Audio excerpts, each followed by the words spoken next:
Google is taking aim at Apple with the new Pixel 10 Pro and 10 Pro XL with the new PixelSnap feature that mimics MagSafe perfectly and the promise of AI features that Apple has so far failed to deliver. It's a big bet on software, but Google's Pixel design was already a step ahead, and Pixel 10 Pro and 10 Pro XL improve on last year's great look. Our full review is coming, but my hands-on first impression will give you a good idea of how the Pixel has evolved.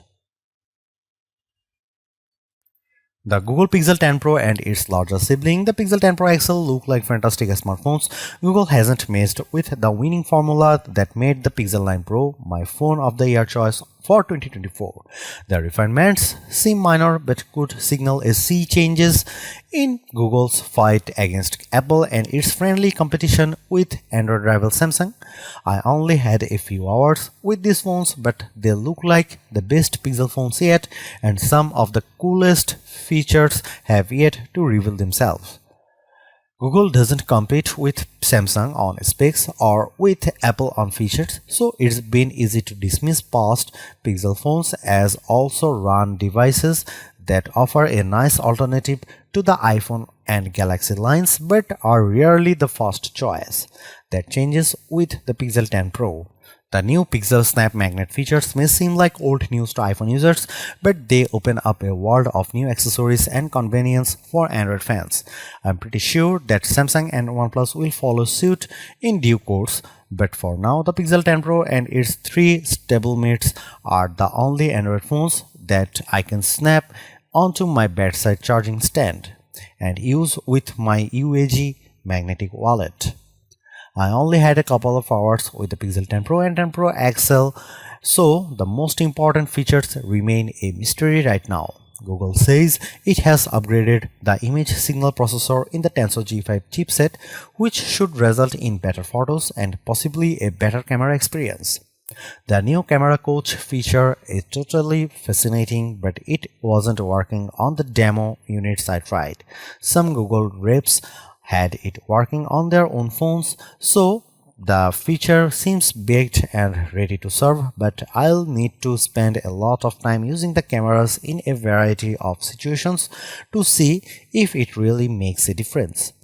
If it does, it could be a turning point for smartphone AI features. So far, AI on smartphones has been a mix of useful tools and frightening oversteps.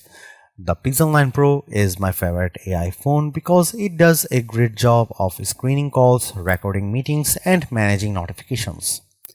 Those are genuinely useful AI tools, not image generators that make lousy images or writing tools that take over the job of sending love notes to my sweetie. The Pixel 10 Pro promises a host of new and similarly useful AI features, but none of them were apparent in my hands-on time. The new Magic Cube feature will need to get to know me better before it starts bubbling up relevant information during my phone calls. When it does know me, it should do things like showing me my flight information if it hears me talking about my upcoming travel plans. I hope it works well, but so far AI features like this from other phone makers have failed to materialize after launch or have failed to demonstrate the utility that phone makers claim. I am not too concerned. The Pixel 9 Pro was already ahead of the competition on useful AI features, and Google is doing an admirable job of keeping the AI processing and therefore your private data on the device instead of relying too much on cloud computing. I saw a Pixel 10 Pro translate the voice of my colleague on a phone call from his English into a natural sounding Spanish. Other phones can do the translation bit, but the most Spanish voice actually sounded like my colleague would he spoke Spanish. Most astonishingly, all of the processing happened on the Pixel 10 Pro, not in the cloud. The conversation and the sound of your voice are kept private. In other words, after spending a couple of hours with the Pixel 10 Pro and 10 Pro XL, they seem to me like refined devices that marginally improved on the success of last year's redesign, and that's enough for me. If the Pixel 10 Pro simply offers camera improvements and better zoom along with all the latest Pixel features I already enjoy, I'll be able to recommend it easily. If the new AI features really help me take even better photos and do a better job of helping me organize my digital life, I'll consider that an even bigger win. But I think we are only seeing the tip of the AI iceberg on these phones. With 7 years of Android update ahead, who knows what the Pixel 10 Pro will be capable of doing in the future. The Pixel 10 Pro and 10 Pro XL both come with 16GB of RAM inside and 256GB of storage to start. Those are very respectable specs and most people won't need to spend more for more storage unless there's a great discount if you buy more space. The phone comes in 4 colors: blue gray moonstone, light green jade, white porcelain and dark gray obsidian. The moonstone is very appealing, but I like all of these year's colors equally, even the blackish obsidian. I do wish there were more vibrant color options, but subtle seems to be the new norm for pro-level phones. The Pixel 10 Pro and 10 Pro XL are priced high, but the price is competitive with the top-end iPhone 16 Pro and S25 Ultra phones. The new Pixels don't measure up evenly spec for spec, but the overall experience is just as good, and the Pixel 10 Pro and 10 Pro XL are the newest looking phones of the bunch with the most recent redesign. While I expect the base model Pixel 10 will drop in price throughout the next year, Google has been more stingy with its Pro models recently.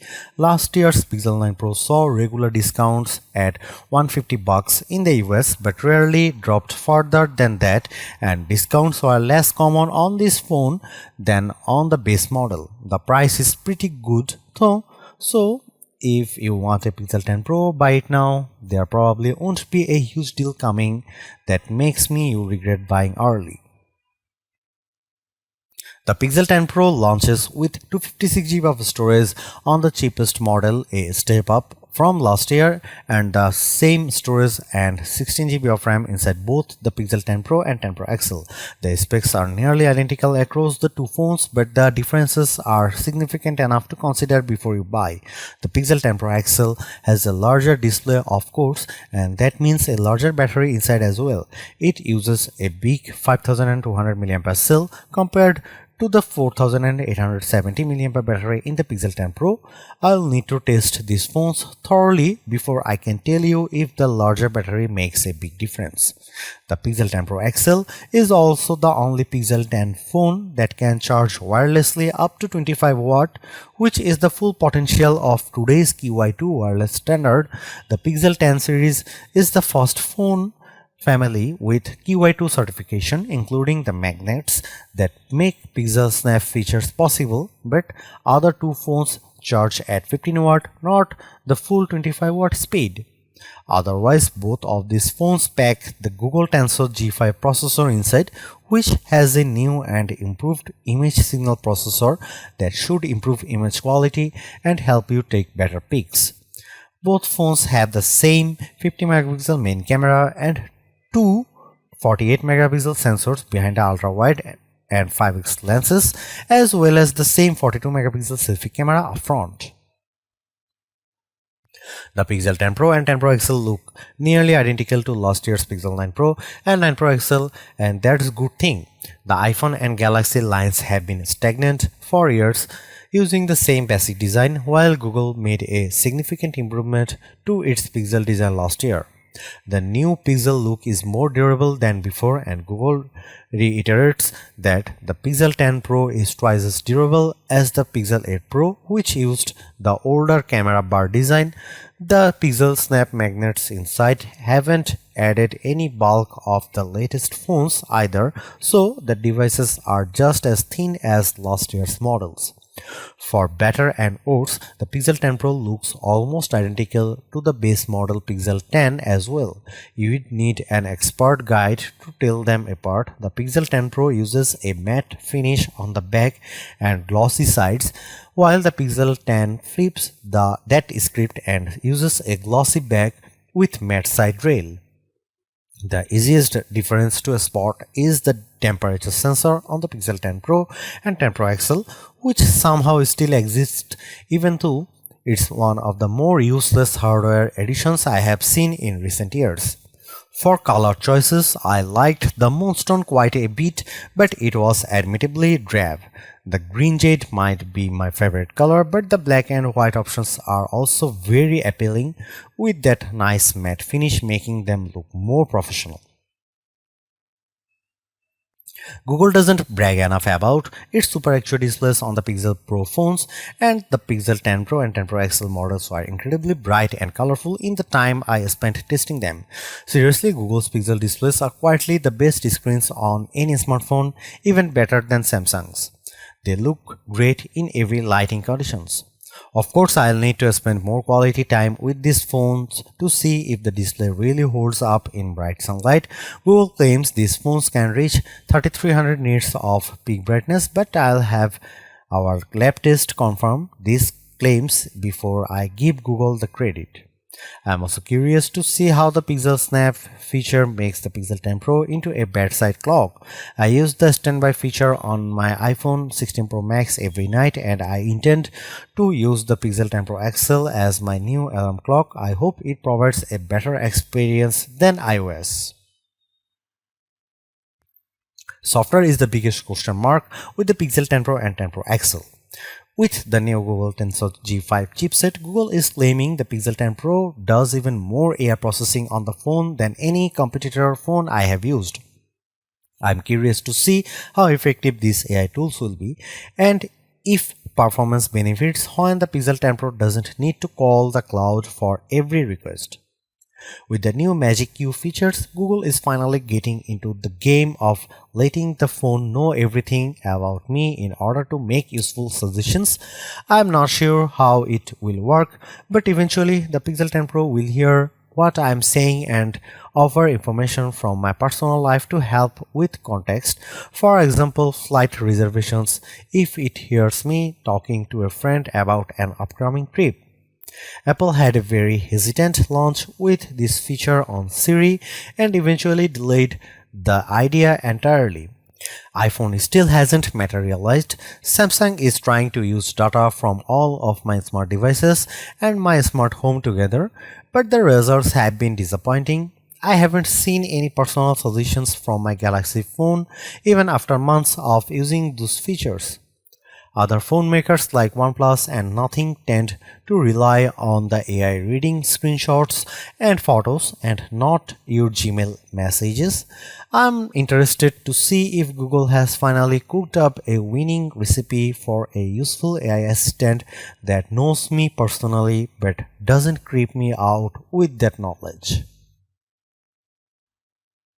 As I only spent a couple of hours with the Pixel 10 Pro and 10 Pro XL, battery life remains a question mark, but I'm hoping that it will be easier for most folks to keep these phones topped up and charged throughout the day.